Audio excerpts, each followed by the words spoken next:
हर्ष बताइए, आज किस सेक्टर को खंगालने की तैयारी है आपकी? बिल्कुल सर, आज हम लोग पीएसयू बैंकिंग स्टॉक्स की बात करेंगे यहाँ पर। और एक टाइम था जिसमें आप जो स्टॉक उठा के देख लीजिए ज़बरदस्त तेज़ी देखने को मिलती थी। बैंक ऑफ बड़ौदा हो, कैनरा बैंक हो, पीएनबी बैंक हो, रिटेल निवेशकों के पसंदीदा स्टॉक्स होते थे। लेकिन अब ये गिरावट फेस कर रहे हैं यहाँ पे साफ तौर पे। अब हम लोग मार्केट कैप निकाल कर लेके आए कि कितना बड़ा मार्केट कैप में अंतर देखने को मिला है, निवेशकों को कितने करोड़ों डूब गए हैं, कब से लेके कब तक, ये हम आपको स्क्रीन पर बताए थे।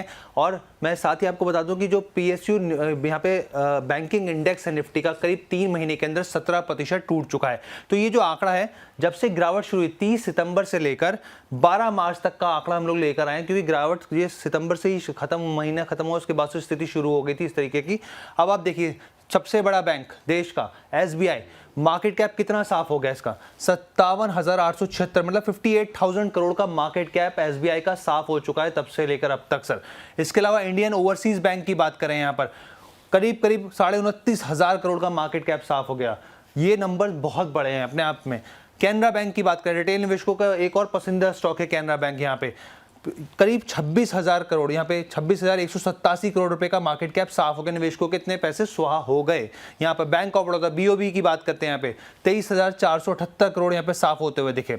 इसके अलावा पंजाब नेशनल बैंक, यहाँ पर एक जबरदस्त रैली देखने को मिली थी एक टाइम पे, मतलब स्टॉक रुक ही नहीं रहा था, ताबड़तोड़ रैली थी यहाँ पर। अब आप देखिए कहाँ कितना बड़ा अंतर हो गया, 23,342 करोड़ यहाँ पे गिरते हुए यहाँ पे दिखे हैं, साफ होते हुए दिखे। इसके अलावा और कौन से पीएसयू बैंकिंग स्टॉक्स हैं यहाँ पर, देखिए यूको बैंक 15,000 करोड़ यहाँ साफ हो गए। सेंट्रल बैंक की बात करें 14,790 करोड़ रुपए यहाँ स्वाहा हो गए। इसके अलावा पंजाब एंड सिंध बैंक की बात करें तो 10,000 के करीब 11,000 करोड़ यहाँ पे भी गायब होते हुए दिखे हैं एक तरीके से। बैंक ऑफ इंडिया 7,500 करोड़ का मार्केट कैप यहाँ साफ हो गया।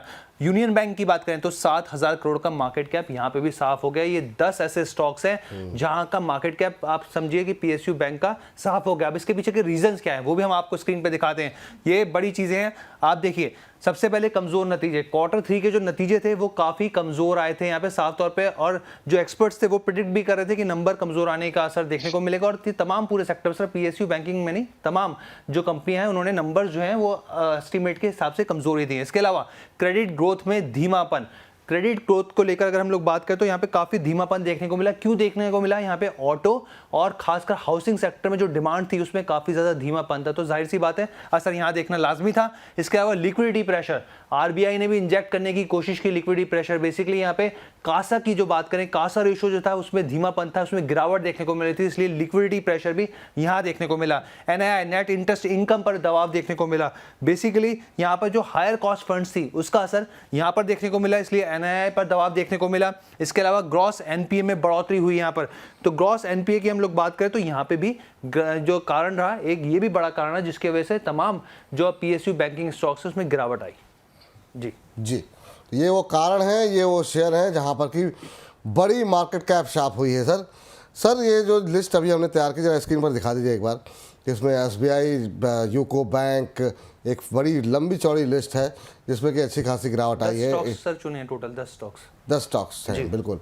और सबसे ज़्यादा तो सबसे बड़े बैंक जो है 57,000 करोड़ से ज़्यादा की मार्केट कैप साफ हुई है। पीएनबी, बैंक ऑफ बड़ौदा, और बड़ी पोजीशन है सर। आज भी बहुत सारे लोगों के प्रश्नों के उत्तर दिए हैं आपने। इसमें आपसे जानना चाहेंगे कि अगर हमें 3-4 शेयरों को निकालना हो ऐसे जो आपको सबसे अच्छे लग रहे हो, यूको बैंक बहुत दिन से नहीं चला, central bank, bank of India जो सबसे अच्छे आपको दिखाई दे रहे हो, और ऐसे 2-4-5-6 इनको आज होलिका दहन में थोड़ा सा अवॉइड ही कर दें बिल्कुल जो है। इन 10 में बहुत सारे लोगों के पैसे लगे हुए हैं, आपकी टिप्पणी क्या होगी इस पर? तो जी पहले तो अगर चूज करना है तो SBI, bank of Baroda, Canara bank और bank of India, even bank of Maharashtra, ये 4 से 5, बैंक ऑफ महाराष्ट्र शायद इसकी लिस्ट में नहीं है, पर ये सभी स्टॉक्स अच्छा कर सकते हैं। एसबीआई और आप कह सकते हैं bank of India, Canara bank, ये प्रिफर्ड पिक रहेंगे अगर किसी को एड ऑन करना है। नो डाउट स्टॉक्स गिरे हैं, पर ऐसा नहीं है कि मार्केट नहीं गिरा, मार्केट के साथ ही स्टॉक्स गिरे हैं। Again Indian Overseas Bank, Punjab Sind Bank, ऐसे कोई बैंकों पे मेरा पॉजिटिव नजरिया नहीं है, तो वहां पे तो डेफिनेटली अवॉइड की रहा है। पर एसबीआई, बैंक ऑफ बड़ौदा, ऐसे स्टॉक्स को डेफिनेटली बाय करके चल सकते हैं। ठीक, अवॉइड करने लायक है सर कोई कौन से? ठीक है, इंडियन ओवरसीज बैंक है, उसको अवॉइड करें। पंजाब एंड सिंध बैंक है, उसको भी मेरा कोई पॉजिटिव नजरिया नहीं है। इवन यूनियन बैंक पे भी कोई पॉजिटिव नजरिया नहीं है, क्योंकि चलेंगे तो बेटर है दिग्गज के साथ ही जाए, वो ज्यादा अच्छा रिटर्न आपको दिखा सकते हैं। ठीक है, तो चलिए ये काफ़ी डिटेल एनालिसिस आप लेकर के आए। हर्ष कुछ कहना चाह रहे हैं सर शायद? बैंक ऑफ महाराष्ट्र के लिए भी कहना चाह रहा था मैं, जो सर ने बात की इसमें से छूट गया था, लेकिन उसका मार्केट कैप जो है वो 6,920 करोड़ साफ हो गए हैं यहाँ पर। हम लोग जो बताते 30 सितंबर से लेके अब तक 12 मार्च तक, तो 6,920 करोड़ का नंबर भी बहुत मोटा है सर। बहुत मोटा है। 6,6900-7,000 के करोड़ के आसपास की अगर कैपिटल साफ़ हो जाएगी तो दिक्कत तो हो जाएगी। बहुत बहुत शुक्रिया, बहुत बहुत धन्यवाद। और ये हमारे दर्शकों के लिए भी बेहतर रहेगा कि वो चुन सकें अच्छे शेयरों को इसमें यहाँ पर से। तो ये एनालिसिस लेकर के आए हैं हर्ष हमारे लिए।